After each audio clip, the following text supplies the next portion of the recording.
94 days alone on a supply run teaches you the sound of every system on a small ship, until the ship starts to sound like a person breathing in the next room. That's the part nobody tells you about the long solo runs. Not the silence, what the silence starts to fill itself with. I stopped trusting my own ears around day 60. By day 94, I'd stopped arguing with myself about it. So when the relay chime woke me at 0340 ship time, I lay in my bunk for almost a full minute, convinced it was the recyclers again, doing their tired imitation of a voice. I'd heard them say my name twice that week. I'd heard them say a dead colleague's name once, which was worse, and I'd decided not to mention that to anyone when I got home. But the chime kept going, patient and small, and eventually I got up because the alternative was lying there listening to it. 94 days is long enough that you start narrating your own life out loud, just to hear a voice that isn't the ship's. I'd taken to reading my maintenance logs back to myself before bed, like bedtime stories, because at least then the silence had something to push against. I mention all this only because it matters later, because by the time the chime woke me, I had spent 3 training myself not to trust the things I heard in the quiet, and that almost cost someone their air. It was a beacon. An old one, pre-coalition encoding, the kind nobody builds anymore because the relay network stopped supporting it years back. It had been looping on a dead frequency band so long that my ship's systems had almost filed it under background noise, the way you stop hearing a clock after enough nights. I ran it through 3 different decoders before I trusted the translation. Even then, I read it twice. It wasn't a distress call, not in the way I'd have recognized one. There was no panic in it, no demand, nothing that screamed priority. It read, near as the decoder could manage, like an apology. This is atmospheric coordination, Cradle Stack 3, Vethric Colony. We regret continuing to occupy bandwidth on this channel. Request, when convenient, 4 containers of Type 9 filtration media for processor maintenance. We understand the routing authority's position regarding our claim and do not wish to press it further. Thank you for your patience with this matter. Timestamp at the bottom. I checked it 3 times because I didn't believe the math the first 2. 11 years old. Looping on a dead band for 11 years. I pulled the colony's file while my coffee went cold. Vethric was a small atmospheric processing world. Not glamorous, not strategic.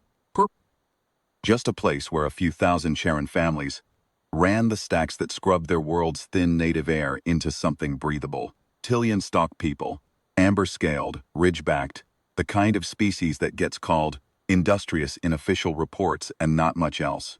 11 years back, they'd filed a counterclaim against a coalition contractor. The Korath concern, over unpaid extraction rights on a mineral, seem under Cradle Stack 3, routine dispute.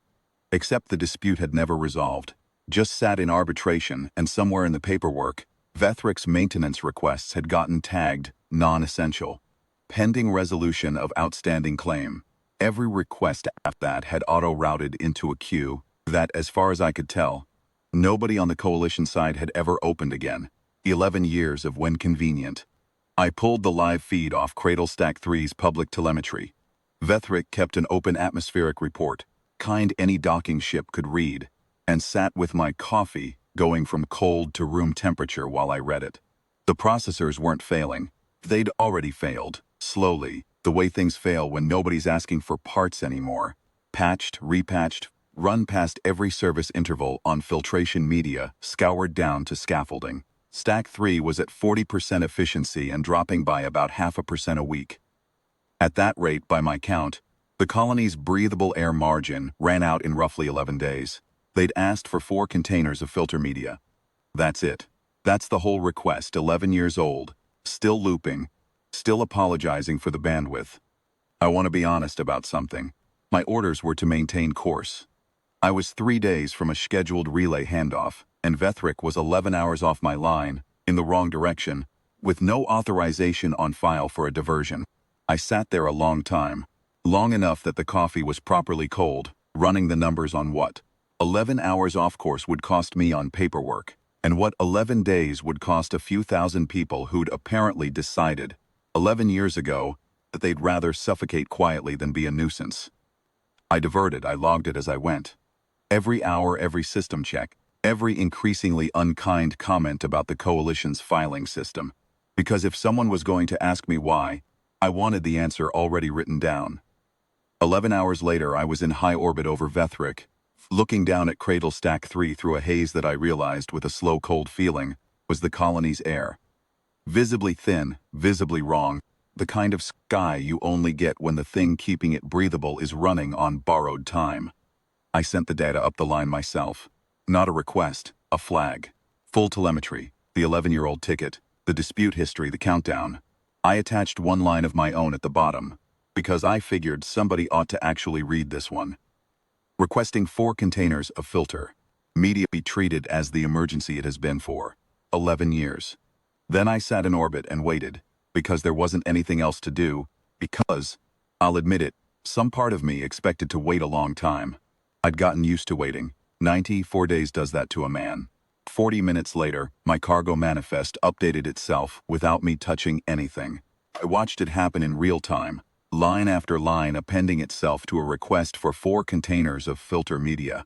A maintenance crew, full atmospheric engineering certs, 6 of them, already in transit from the nearest relay depot. Complete replacement processor core for Stack 3, not patches, not media, the whole stack, crated and moving. And behind both of those, designated as escort and backup, a relief convoy.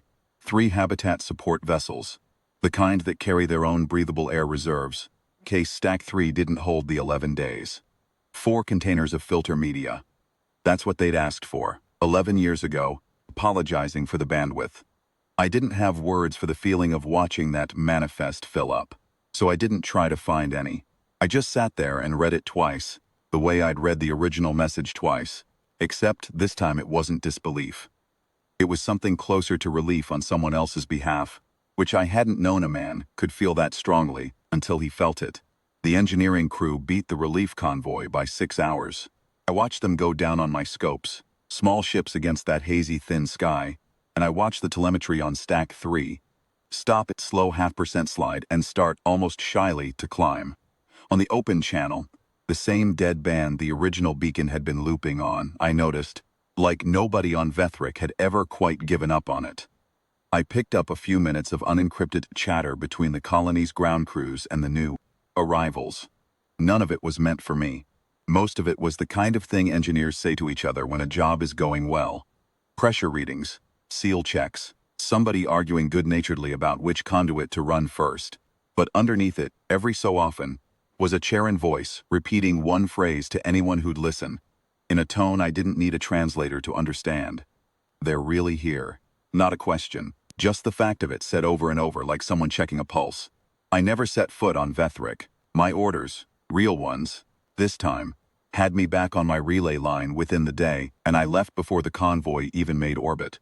But I got one transmission before I went, routed through every translator the relay had, addressed to the diverting vessel. They didn't have my name, just my heading and my timestamp. It was short.